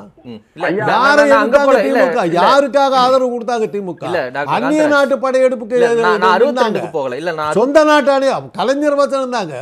ஏய் தாய் திருநாடு வந்தாரையெல்லாம் வாழ வைக்கவும் தாய் திருநாடு, நீ சொந்த நாட்டானே சொல்றது எத்தனை நாளாகும்? அதுதான் இல்ல நான் 62க்கு போகல. 99ல இருந்து 2004 வரைக்கும் கலைஞர் கருணாநிதி ஆதரவு கொடுத்தாருல. அப்ப கொடுக்கும்போது குறைந்தபட்ச செயல் திட்டம் அவர் ஒரு வியூகத்தின் அடிப்படையில ஒரு நிலையான ஆட்சி அப்படின்னு கொடுத்தாரு அப்படின்னு சொல்றீங்கல்ல. 13 அம்ச திட்டங்களை சொல்லிட்டு தான் குறைந்தபட்ச இல்ல நான் புரிஞ்சு அதான் வரேன். அப்ப அவங்க கூட்டணி வைக்கும் போது நாட்டு நலன், குறைந்தபட்ச செயல் திட்டம், ஒரு நிலையான ஆட்சின்னு சொல்றீங்க. இந்த பக்கம் அதிமுக பாஜக கூட ஒரு கூட்டணி சேர்ந்தா உடனே அடிமை ஆயிட்டாங்க, ஒன்றி போயிட்டாங்க, எல்லாத்தையும் விட்டுட்டாங்க அப்படின்னு சொல்லக்கூடிய இருவேறு கருத்துக்கள் இருக்கான்னு. இருவேறு கருத்தே இல்ல, ஒரே கருத்து தான். வாஜ்பாய் அரசாங்கத்துல வாஜ்பாய் எந்த விஷயத்துல தமிழ்நாட்டுக்கு எதிரான திட்டங்களை கொண்டு வந்தார் சொல்லுங்க பார்க்கலாம். இப்ப நாங்க எதுல கொண்டு வந்துட்டோம்? என்ன இது? இருங்க அவர் முடிச்சிட்டு வெயிட் பண்ணி அவசரப்படாதுங்க. உங்களுக்கு ஆதரவா தான் பேசிக்கிட்டு இருக்கேன், தைரியமா இருக்கு. நீட்டு பொதுமக்கள் ஆட்டோஇம்யூன் டிசீஸ் நாங்கள் ஒன்று சொல்லுவோங்க மெடிக்கலில். அது என்ன தெரியுங்களா? நம்ம உடம்பே நமக்கு எதிராக மாறுறது. நம்ம உடம்பே நமக்கு எதிராக மாறும் அந்த ஆட்டோஇம்யூன் டிசீஸ். நம்ம தசையை நம்ம உடம்பே தின்னும். அதுதான் ஆட்டோஇம்யூன். இன்னைக்கு வர்றதுக்கு மருந்து கிடையாது. அது மாதிரி இன்னைக்கு நம்ம மக்கள், நம்முடைய மக்களை காப்பாற்ற வேண்டிய ஒரு அரசாங்கம் இந்த தமிழ் சிங்களத்தில் அந்த சிங்களம் வந்து தினசரி மீனவர்களை கொண்டுகிட்டு இருக்கலாம். பாதுகாப்புத்துறை அமைச்சர் என்ன பண்ணிகிட்டு இருந்தார்? அந்த கடலோர காவல் படை என்ன பண்ணிக்கிட்டு இருக்குது? அவங்களுக்கு யார் சம்பளம் கொடுத்துக்கிட்டு, அவங்க என்ன பண்ணிக்கிட்டு இருக்கிறாங்க? இதெல்லாம் இருக்குது. இவங்களை எதிர்த்து தான் நம்ம போராடுறோம். நீட் தேர்வில் வந்து சொந்த நாட்டு தமிழ்நாட்டு மாணவர்கள் நீங்கள் பழி எடுத்தீங்க, அதுக்கு ஓகே சொன்னவங்க இவங்க, அதுக்கு ஆமா சொல்ல சொல்றீங்க. நீட் அதிமுக எதிர்த்துக்கிட்டு தானங்க இருக்கு. எங்கேங்க எதிர்த்தாங்க? அன்னைக்கு அவங்க சட்டம் நாடாளுமன்றத்தை விட்டு இது வெளிநடப்பு பண்ணாமல் இருந்தது நீட் தேர்வு வந்திருக்க முடியாது இல்லை. எதிர்த்து ஓட்டு போட்டுருந்தா வந்திருக்க முடியாது இல்லை. கை கொடுத்து நின்றாங்க. சொந்த அதை தான் சொல்றேன், சொந்த நாட்டு அணியோ சொல்றது எத்தனை நாளான்னு. சரி, ஓகே நான் வரேன். திரு ரவீந்திரன் துரைசாமி, 2026ல் பங்காளிகளுக்குள்ள கூட்டணி வச்சுக்கலாம், நாங்கள் ஒரு மாம மச்சான் கூட்டணி அமைப்போம் அப்படின்னு பாஜக சொல்லுது. விஜய் வேற இப்போ களத்துக்கு வர்றாரு. ஸோ 2026ல் தமிழக அரசியலில் எப்படியான கூட்டணி மாற்றம் ஏற்படும், இல்லை மாற்றம் ஏற்படாதா? கூட்டணி இதே தான். மக்களவைத் தேர்தலில் சொன்னால அதே மாதிரி தான். விஜய் 234 கேண்டிடேட் போட்டு அவர் 5ஆவது அவரும் நிற்பார். இதில் பாஜக மகாராஷ்டிராவில் விதர்பாவை பிடிச்சி வளர்ந்தாங்க. கர்நாடகாவில் லிங்காயத் பெல்ட் நார்த்து கர்நாடகா பிடிச்சி வளர்ந்தாங்க. அதே மாதிரி ஒவ்வொரு ஏரியாவை பிடிச்சி வளர்றது தான் பாஜகவுக்கு ஸ்டைல். அந்த வகையில் பார்த்தீங்கன்னா தந்தை பெரியார் கடுமையாக பிரச்சாரம் பண்ண இடத்துல தான் பேரறிஞர் அண்ணா பெருந்தகை 57 சீட் எடுத்தார், வாக்கெடுத்தார். இன்னும் சொல்ல போனால் 40% இடத்துல தான் அன்னைக்கு பெருசாக கேண்டிடேட் போட மாட்டாங்க, அண்ணாவாலே கேண்டிடேட் போட முடிஞ்சுது. தெற்க மேற்கெல்லாம் கேண்டிடேட் போட முடியல. 62லையும் அண்ணா தலையில்லாத முண்டங்கள்னு ராஜாஜி ஆதரவாளர்கள் சொல்லி 15 பேருக்கும் நான் தான் தலைவர்னு சொல்லி ஆல்டர்னேட்டிவ் போல்ஸாக அண்ணா பெருந்தகை வளர்ந்து 62லையும் அவரே தோக்கும்போது சீட் எடுத்தது தஞ்சாவூர். கொள்கை ரீதியாக வளர்ந்த தஞ்சாவூரும் வட தமிழகத்திலேருந்து தான் எடுத்தாங்க. தெற்கு மேற்குலலாம் அவங்களுக்கு அன்னைக்கு ஆளே கிடையாது. அப்போ தெற்கு மேற்கில் அன்னைக்கு இருந்ததுன்னா நல்லசிவன் தலைமையில் சோசியலிஸ்டுகள் பவர்ஃபுல்லாக இருந்தாங்க, கம்யூனிஸ்ட் இருந்தாங்க, முதறிஞர் ராஜாஜி ஆட்கள் எல்லா இடத்துலையும் இருந்தாங்க. ஐயா பசும்பன் தேவர் தலைமையில் சென்ட்ரல் ராம்நாட்டில் ஃபார்வர்ட் பிளாக் இருந்தது. தென் தமிழகத்தில் தமிழர் தந்தை ஐயா ஆயத்தனார் தலைமையில் நாம் தமிழர் கட்சி இருந்தது, மற்றும் முஸ்லீம் லீக் பரவலாக இருந்தது. இப்போது அண்ணாமலை என்ன கணக்கு போடுறாருன்னு சொன்னால், இன்னைக்குள்ள அந்த ரிசல்ட்டை பார்க்குறாரு. வட தமிழகத்தில் சேலம், நாமக்கல், கள்ளக்குறிச்சி, சிதம்பரம், விழுப்புரம் இங்கே வந்து திமுகவோட பெரிய கட்சியாக அதிமுக நிமிர்ந்து நிற்குது.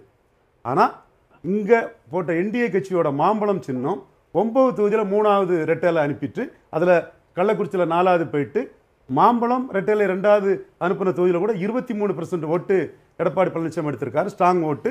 அவரே சொல்கிறாரு 19ல் நான் எடப்பாடியில் 8000 ஓட்டு உதயசூரியன் கீழே கிடந்தேன், இப்போ 45000 ஓட்டு மேலே வந்துட்டேன். இன்னும் அவர் ஆணித்தரமாக சொல்கிறாரு. உண்மைதான். அதை அண்ணாமலை பார்ட் வைஸ் பிரிக்கிறாரு. அப்படி பிரிக்கும்போது தாமரை சின்னம் பல தொகுதிகளில் ரெட்டைலையை வந்து டெபாசிட் இலக்க வச்சிருக்கு, 3வது தள்ளி இருக்குது. So Kongu belt, deep south Nadar area, upper south, இந்த மாதிரி ஏரியாக்களில் திமுகவுக்கு போட்டியா என்டிஏ நிற்க முடியும்னு அண்ணாமலை கருதுறாரு. மக்களவை தேர்தல் ரிசல்ட் அப்படியே நம்ம சட்டப்பேரவை தேர்தலுக்கு பொருத்தி அதை தாண்டியும் போயிடலாம? பாஜக தாண்டியும் வந்திருக்க, எப்படி பல ஸ்டேட்ல தாண்டி வந்திருக்க. இல்லங்க நான் என்ன கேக்குறேன், இந்த உதாரணத்தை சொல்றேன். அவங்க மூவ் பண்றாங்க, உங்களுக்கு என்ன வருத்தம் இருக்கு? அண்ணாமலை நம்புறாரு 26ல ரிசல்ட். இல்லங்க நம்ம டேட்டா அண்ணாமலை நம்புறாரு. அண்ணாமலை நம்பறத விடுங்க, நான் டேட்டா அவர் நம்பிக்கைலாம் அவங்க போக முடியும். இருங்க ரவீந்திரன் சார், நான் என்ன கேக்குறேன், ஃபேக்சுவலா பேசுவோம், நம்ம டேட்டாவை தானே பேசுவோம். நான் டேட்டாவை தானே பேசுறேன். அதான் வரேன். 2019 நாடாளுமன்ற தேர்தல் முடிவுகளை எடுத்தோம்னா அதை சட்டமன்ற தொகுதி வாரியா பிரிக்கும் போது 232 தொகுதியில திமுக கூட்டணி ஜெயிக்குது. இன்னைக்கு அப்படியே நம்ம பிரிப்போம். 40 தொகுதிகளில் பாண்டிச்சேரியை விட்டுருவோம், புதுச்சேரியை 39 தொகுதியை நீங்கள் சட்டமன்ற தொகுதி வாரியாக பிரிச்சிங்கன்னா 221 தொகுதியில் திமுக கூட்டணி ஜெயிக்குது. அதே ரிசல்ட் வருமா? 2019 232 அப்படியே 21 வந்துச்சா? வரலையே. நான் கேட்குறேன், சீமானுக்கு 2% வரும், 4% வரும், குறையும் தான் எல்லாரும் பேசுனீங்க. அவர் பார்லிமெண்ட்ல டபுள் மடங்கு ஆக்கிட்டாரு, சட்டமன்றத்தில் 3 மடங்கு ஆவார். நான் சொன்னேன், ஏன் 3 மடங்கு ஆக்க கூடாது? ஏன் ஆக்க கூடாது? இல்ல நான் என்ன கேக்குறேன், 26ல தான் சார் தெரியும் யாராத்தா செத்தான்னு. அதுதான் சொல்றேன். ஏன் முடிவுக்கு வரீங்க? ரைட். பார்லிமெண்ட்ல சீமான் தான் டபுள் பண்ணிருக்காரு, ரைட். அசெம்பிளில ட்ரிபிள் பண்ணலாம். ஒவ்வொரு நம்பிக்கையில தான் போவாங்க. இல்ல நான் நம்பிக்கையே குறை சொல்லல, நான் நம்பிக்கையே குறை சொல்லல. 24ல வந்த அதே ரிசல்ட் நீங்க இப்ப டேட்டா சொல்றீங்கல்ல, இந்த இடங்கள்ல அது அப்படியே வருமான்னு நான் கேக்குறேன். அதோட தாண்டியும் வரலாம். அவங்க தேமுதிகவை கூட்டணியில சேர்ப்பாங்க, புதிய தமிழகத்தை சேர்ப்பாங்க, நிதிஷ்குமார் மாதிரி ஸ்ட்ராட்டஜி எடுப்பாங்க. NDA sure. அப்ப அதிமுகவுக்கு என்ன கூட்டணி அமையும்? அதிமுக 2வது பெரிய கட்சி, கூட்டணி அமையறதுக்கு வாய்ப்பு இல்ல. 2024 சொன்ன மாதிரி தான் அதிமுக தனியா தான் இருப்பாங்கன்றீங்களா? கூட்டணிக்கு வாய்ப்பு இல்ல. 2024 சொன்னேன், 1% வாக்கெடுத்த கட்சி கூட கூட்டணி வராதுன்னு சொன்னேன். அதுதான் நடந்தது. 26ல என்னோட டிக்ளரேஷன் அதிமுக கூட்டணி இல்ல. ஆனா 2வது பெரிய கட்சி அதிமுக தான். இவங்க அணியாதான் அதிமுகவை சில ஏரியாவில் மிஞ்ச முடியும். இதுதான் என் கணிப்பு. 26ல பார்க்கலாம். ரைட். திரு பொங்கலூர் மணிகண்டன், இப்ப இருக்கிற கூட்டணி கட்சி கூட உங்க கூட பயணிப்பதற்கான வாய்ப்புகள் இல்லை. ஏன்னா 24லயும் மெகா கூட்டணின்னு சொல்லி அதை அமைக்க முடியல அதிமுகவால. 26லயும் ஏன்னா இப்ப நடந்த இந்த நாடாளுமன்ற தேர்தல் தோல்விக்கு பிறகு நிர்வாகிகள் அதிகமா வலியுறுத்தினது வலுவான கூட்டணி, ஒருங்கிணைப்பு நீங்க பதில் சொல்லிட்டீங்க. வலுவான கூட்டணிக்கு என்ன செய்ய போறீங்க? வாய்ப்பு இல்லை அப்படிங்கிற கருத்துக்கள் வருது. தம்பி சார், 2024 தேர்தல்ல அதிமுக நினைத்திருந்தா பாஜகவோட சேர்ந்து எல்லா கட்சியும் வந்திருக்கு. ஆனா அந்த கட்சியில ஏன் பாஜக போச்சுருக்கீங்க? அதாவது 400 தொகுதியில வெற்றி, தமிழ்நாடு 21 தொகுதியில வெற்றி, மீண்டும் பிரதமர் மோடி மிகப்பெரிய அளவில் வெற்றி பெற போறாங்க செய்தியை ஒரு கட்டமைச்சே வந்தாங்க. உண்மையா ஆளாம விதைச்சாங்க. இப்போ ஒரு தொகுதி வாங்கிய கட்சி கூட, குறிப்பா திரு ஏசி சண்முகம் கூட நான் வெற்றி பெற்றவர் மத்திய அமைச்சர் சொன்னாரு, திரு ஓ பன்னீர்செல்வம் சொன்னாரு, திரு தினகரன் அது மாதிரி கெப்டன் பண்ணாரு. அப்போ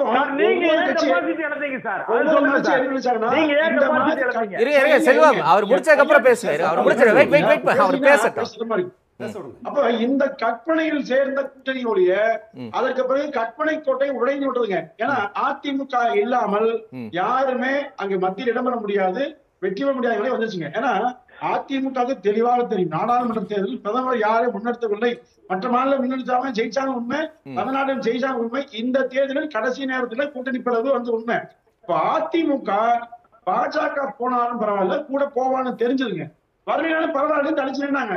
அப்படி இருந்துமே ஐயா சொன்னாங்க, செல்வியா சொன்னாங்க 82 லட்சம் ஓட்டு வாங்கலாம் சொன்னாங்க. பாஜக 82 லட்சம் வாங்கல. பாஜக அது தெளிவா செய்தி பாருங்க. அதிமுகவுக்கு 2026 நீங்களே தெளிவா சொன்னீங்க, 19 பேரு, 21 பேரு, 24 பேரு, 26 பேரு. 26ல் அதிமுக அமைக்கிற வியூகங்கள், அளிக்கிற வாக்குறுதிகள் இவையெல்லாம் மக்கள் ஏற்பார்கள். திமுக அதை கேட்கலங்க. ஓகே, நீங்க உங்க நம்பிக்கையை வெளிப்படுத்துறீங்க, நான் அதுக்குள்ள போல. உங்க ஸ்ட்ராட்டஜியை கேட்கிறேன், உங்க வியூகத்தை கேட்கிறேன். உங்க கூட கூட்டணியில இப்ப யாரு? இப்ப எனக்கு நினைவு தெரிஞ்சு இப்ப டாக்டர் கிருஷ்ணசாமி உங்ககிட்ட இருந்து நிறைய விஷயங்கள்ல முரண்பட்ட கருத்துக்களை தெரிவிக்கிறார். அது திருமதி பிரேமலதா உங்க கூட இருக்கிற மாதிரியான விஷயங்கள் தெரியுது.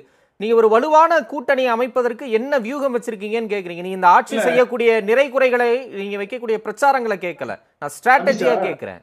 இல்ல, திரு ரவீந்திர சாமி அவர்கள் பழைய செய்தி சொன்னா நானும் பழைய செய்தி சொல்றேன். 1984 எம்ஜிஆர் அவர்கள் உடனே சரியில்லை. இதே மாதிரி நிலையில அதிமுக எதிராக எல்லாமே சேர்ந்தாங்க. பலம் வாய்ந்த கூட்டணி, கிட்டத்தட்ட 24 கட்சி நினைக்கிறேன் எல்லாமே. அப்ப நாராயணசாமி நாயுடு ஐயா மிக பலமா இருக்காங்க. அப்போ நெடுமாறன் உட்பட எல்லாமே வலிமையா சேர்ந்து எம்ஜிஆருக்கு யாருமே இல்லை கூட்டணி. இதே கேள்வி வந்ததுங்க. ஆனால் வெற்றி பெற்றது எம்ஜிஆர். மிகப்பெரிய தோல்வி செஞ்சு திமுக 24 வயது சொன்னாங்க திமுகவுல. அதே மாதிரி 26 நீங்க கூட்டணி அமைக்கிற சூழல் சார். நீங்க பழைய காலத்தை ஒப்பிட்டீங்கன்னா ஒவ்வொரு தேர்தலும் நீங்க ஒப்பிட்டு பேசுங்க. நீங்க சரியா சொன்னீங்க. நீங்க ஒவ்வொரு 1947 இருந்து வரிசையா வாங்க. என்ன வியூகத்தை அமைத்தாலும் கூட மக்கள் அமைக்கிற வியூகம் மாறி இருக்குங்க. காரணம் என்ன? இப்ப மக்கள் ஒவ்வொரு ஆட்சி ஒப்பிட்டு பாக்குறாங்க. அதாவது கடந்த 2016 இருந்து 2021 வரை ஆட்சி எடப்பாடி ஆட்சி எப்படி, இப்ப அதுக்கு பிறகு மணிகண்டன் ரைட், அதுக்குள்ள நான் போகலங்க. ரைட், நீங்க எனக்கு புரியுது உங்க நலத்திட்டங்கள், அவங்க நலத்திட்டங்கள், அந்த இடத்துக்கு நான் போகல. தாண்டி ஒவ்வொரு துறைகளும் தலையீடு, சினிமா துறை எடுத்துங்க. ரைட், இல்ல எனக்கு புரியுது மணிகண்டன். இல்ல ஓகே, அது உங்க பிரச்சாரத்தின் கருத்தா தான் பார்க்க முடியும். நான் என்ன கேட்கிறேன், இல்ல நான் நேரடியா கேட்கிறேன், திமுக கூட்டணியிலிருந்து இங்க வருவாங்கன்னு சொல்லிக்கிட்டே இருக்கிறீங்கல்ல. இப்ப திமுக பாஜக உறவு நெருங்கிருச்சு, மினிஸ்டராக போறாங்க, கூட்டணியில சேர போறாங்கன்னு பேச தொடங்கி இருக்கிறீங்கல்ல. இதை கேட்டு அங்க இருக்கக்கூடிய பாஜக எதிர்ப்பு கட்சிகள் உங்க பக்கம் வருவாங்களா மாட்டாங்களா? அவ்வளவுதான் சார். நீங்க தம்பி சார், தேர்தலுக்கு ஒரே நாள் முன்பாக கூட மாட்டாங்க. இப்ப கூட்டணி விஷயத்தை பொறுத்தவரை நீங்க என்ன கிட்டத்தட்ட 1.5 வருஷத்துக்கு மேல இருக்கு. இப்ப பிடிச்சா நீங்க வருவாங்களா போவாங்கன்னு சொன்னா இப்ப வர வேண்டிய அவசியம் இல்ல. ஆட்சி இருக்குது, சில அனுபவ தேவை இருக்குங்க, சில காரியங்கள் நடத்த வேண்டிய அவசியம் இருக்கு. நீங்க ஒவ்வொரு கணக்கு இருக்கு சார். அந்த கணக்கு தாண்டி 2 வருஷம் உள்ளாட்சி வரப்போகுது. சில இடங்களில் வர வேண்டிய நினைப்பாங்க. அப்ப இன்னும் கொஞ்சம் பொறுத்திருக்கலாம்னு சொல்றீங்க. அதுதான் சார் தேவைங்க. ஒண்ணு இல்ல சார், ஐயா கருணாநிதி அவர்களை சந்தித்து திருமண அழைப்புகள் கொடுக்கப்பட டாக்டர் ராமதாஸ் அவர்கள் வந்து அதிமுக கூட்டணியில் இருந்தார். அன்றைக்கு 31 பேர் வாங்கி வெளியே வராரு. தேர்தல் கூட்டணி என்பது, தேர்தல் வியூகம் என்பது ஒரு நாள்ல மாறுங்க. பொறுத்து பாருங்க. அவரு என்னோட அந்த கூட்டணி அமைக்குள்ள வாய்ப்பு குறைவுங்கிறத சகோதரர் பொங்கலூர் மணிகண்டன் சொன்னது நன்றி தெரிவிச்சுக்கிறேன். அவருக்கு அவர் கிளைம் பண்ண எல்லா உரிமையும் உண்டு. அவர் இதை கிளைம் பண்ணலாம். 26 மார்ச்ல தான் அது தெரியும். நான் ஏன் இதுல தெளிவா இருக்கேன். I stand by my words. Okay, Thiru Selvam இப்ப சொல்லுங்க. அதான் சார், 84ல திமுகவுக்கு அண்ணா திமுகவுக்கு எதிர்ப்பா எல்லாரும் கூட்டணி அமைச்சு கூட மக்கள் திலகம் எம்ஜிஆர் வெற்றி பெற்றார் சொன்னாங்க. அதுல ஒரே ஒரு விஷயம் என்னன்னா, அன்றைக்கு அம்மையார் இந்திரா காந்தி அவர்களுடைய மரணமும் எம்ஜிஆர் அவர்கள் நோய்வாய்ப்பட்டு அமெரிக்க மருத்துவமனையில சிகிச்சை பெற்றதுதான் அந்த அனுதாபங்கள் வெற்றியை தேடி தந்ததுங்கிற மனசுல வச்சுக்கிறேன். கொஞ்சம் கொடுங்க சார், நான் உங்க நேரத்தை கொடுக்கல. அதாவது அதுக்கு போக 1967 அண்ணாவுக்கே கூட நாம வெற்றி பெறுவோம்ங்கிற நம்பிக்கை இல்ல. ஆனால் ராஜாஜி அவர்களை மூதறிஞர் ராஜாஜியை அதுவரை ஒருவருக்கொருவர் எதிர்கருத்து கொண்ட ராஜாஜியோடு இணக்கமாகி அண்ணா சட்டமன்றத்துக்கு போட்டியிடாம நாடாளுமன்றத்துக்கு போட்டிட்டாங்க. ஆனா மக்கள் அவருக்கு ஆதரவா தீர்ப்பளிச்சாங்க. அதே போலவே வரிசையா பாத்தீங்கன்னா அரசியல் வியூகங்கள் வந்து நேரத்திற்கு நேரம் மாறும். இன்றைக்கு என்ன நிலைமையில கேட்டா, தமிழ்நாட்டுல ஒரு ஊழலுக்கு எதிரான அதிகமான அறிவுபூர்வமாக சிந்திக்கக்கூடிய இளைஞர்கள் பாரதிய ஜனதா கட்சியினுடைய மாநில தலைவர் அண்ணாமலை தலைமையில் ஒரு அணி அமைய வேண்டும், சட்டமன்றத்திற்கு அமைய வேண்டும் என்று விரும்புகிறார்கள். இதுதான் நிதர்சனமான உண்மை. நான் எனக்கு ஒரு வருஷம் நீங்க திமுகவை எங்களையும் ஒரே கட்டத்தில் இணைக்க வேண்டாம். நாங்கள் அரசியல் நாகரிகம் கருதி அந்த விழாவில் கலந்து கொண்டு ஐயா ராஜ்நாத் சிங் அவர்கள், மாண்புமிகு ராஜ்நாத் சிங் அவர்கள் வந்து கலைஞர் அவர்களை புகழ்ந்து பேசினாங்க. ஐயா காந்தராஜ் அவர்கள் ஒரே ஒரு செய்தி ஐயாவுக்கு சொல்றேன். ஐயா உங்களுக்கு நினைவு இருக்கும் நினைக்க, 1977 திமுக ஒரே ஒரு இடம் ஆசி தம்பி மட்டும்தான் வெற்றி பெற்றார் வட சென்னையில. அன்றைக்கு ஐயா ராஜாராம் அவர்கள் டெல்லியில சிறப்பு பிரதிநிதியா இருந்தாங்க. அந்தமானுக்கு போயிருக்கும் போது ஆசி தம்பி இறந்து போறாரு. அன்னைக்கு அண்ணா திமுகவுடைய முன்னணி தலைவராக இருந்த ஐயா கா ராஜாராம் அவர்கள் தான் அவருடைய பாடிய அதாவது உடலை, பூத உடலை கொண்டு வந்து அடக்கம் செய்வதற்கு உதவி செஞ்சாங்க. அதை போல ஒரு செய்தி என்னன்னா, எம்ஜிஆர் அவர்கள், மக்கள் திலகம் எம்ஜிஆர் அவர்கள் வந்து முதலமைச்சராக இருக்கும் போது கலைஞர் எதிர்கட்சி தலைவர், அன்னைக்கு மந்திரியாக இருந்த குழந்தை வேலு கலைஞர் அவர்கள் மீது ஒரு நில மோசடி நில மோசடி நடந்ததாக சொல்லி சட்டமன்றத்தில் பேசினாரு. அன்னைக்கு ஐயா ராஜாராம் சட்டப்பேரவை தலைவர், அவர் உடனே வந்து அதை விசாரிக்கணும்னு சொல்லி நடுநிலையோடு நடந்தாங்க. இந்த நாகரிகம் எல்லாம் தமிழ்நாட்டு அரசியலில் மக்கள் திலகம் எம்ஜிஆர் அவர்கள் காலம் வரை இருந்தது. அதனால நீங்க வந்து ஒரே ஒரு விஷயம் என்ன கேட்டீங்கன்னா, அது வேறு இது வேறு. நாங்கள் 2026ல மரியாதைக்குரிய பாரதிய ஜனதா கட்சியினுடைய தமிழ் மாநில தலைவர் அண்ணாமலை தலைமையில் ஒரு வலுவான அணியை கட்டமைப்போம்.